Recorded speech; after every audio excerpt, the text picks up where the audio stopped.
So, that's a playthrough of recommended game number 2 in the bag.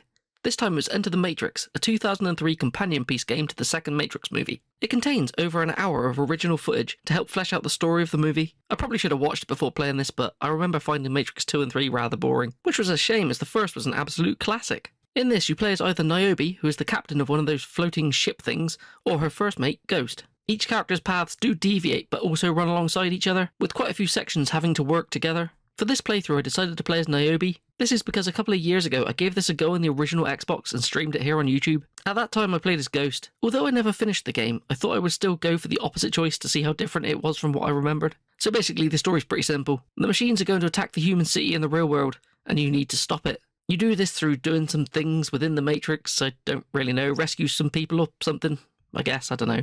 To be honest, they probably couldn't have done a great deal in a side story, but what they put together is serviceable. This is where I need to mention this was a recommendation by Nate, previously of the channel Game Shack. I asked him why he chose this, and I quote, "Enter the Matrix was one of my earliest game memories of where I felt like I was playing a movie. The entire game was like a continuation of movies, and as a huge Matrix fan, it was one I returned to a lot.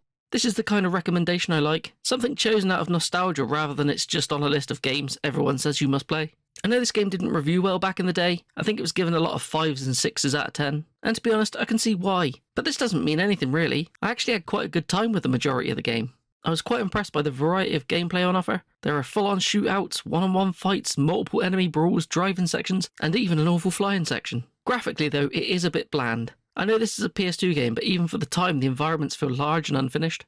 The whole thing is broken down into levels with lots of very small chapters. These might be as simple as clear a room and just walk out of a door. You are also given the option to save each time you end one of these, so it feels more like a modern checkpoint system rather than levels. There was one point where I loaded in and had to turn around and just walk out of a door, then bam, another save point. It was literally about 10 steps away. It feels like they did this just to boast in magazines about how many levels it had, but it was most likely just a really janky way to hide the loading sections, even though it still loads. Talking of janky, what in the N64 WWF Attitude Cage Match climbing is this animation? To be honest, I wrote this joke then looked up if the N64 animation was as bad as I remembered, and no, it's much better than this. This game is full of really odd looking things, like it doesn't even look like they tried to make the wheels of the cars you drive remotely round. So far I've only said negative things, so what did I enjoy? Well, it was mostly the shooting sections. You were able to pull off the Matrix special and slow down time. This allows you to run off walls and do some pretty cool kills. Well, you will be able to once you've got the controls down, as they're pretty bad. You see, it plays with tank controls, but it does have strafing locked to the L2 and R2 buttons. The slow-mo mode and the shootings are on the L1 and R1 buttons. This means while playing you need to keep 4 fingers on the shoulder buttons.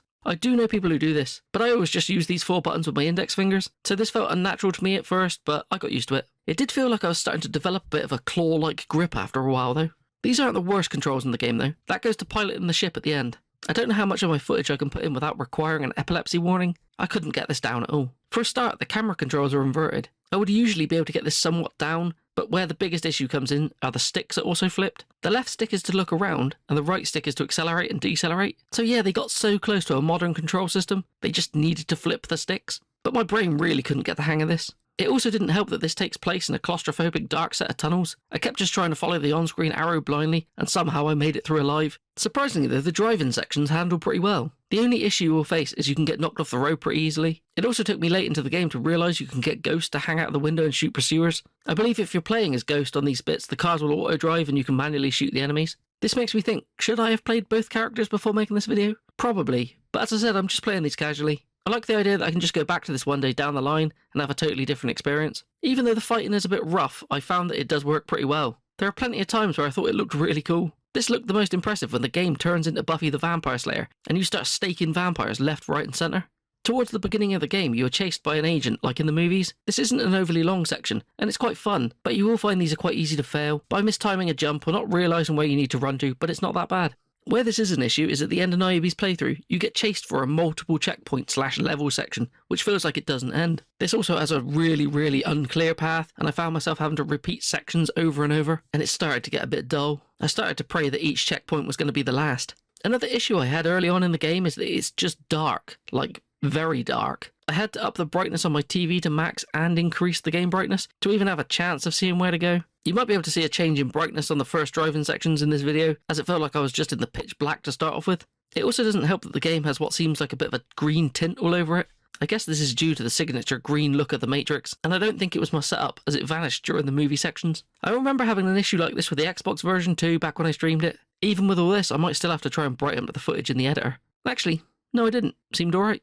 So overall, is it worth a play? Well, yes, if you can get it cheap. It's available from £1 to £5 here in the UK depending on your format of choice. I just found it a bit of dumb fun, and the majority of the game, though frustrating at times, actually did make you feel like a bit of a badass. Well, it does if you play it on easy like me. It's also a pretty short game and only took me around 5 hours to finish.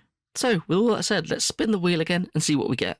There are so many games and different genres on here, I'm actually excited to see what comes up each time. Fingers crossed it's not something expensive that I need to buy. Okay, here we go again. Spin for game number 3. So we've just done, what have we done so far? We've done Blood Will Tell and End of the Matrix. So let's give this a shuffle.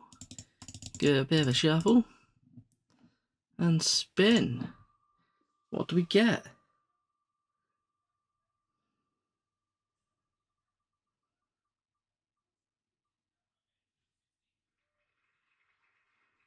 Outward. Best in co-op. Switch or PS4. Okie dokie. I will look into this one. I can find out who suggested it. Hold on. Outward was a Uncle Benny recommendation, so we will pick that up and give it a go.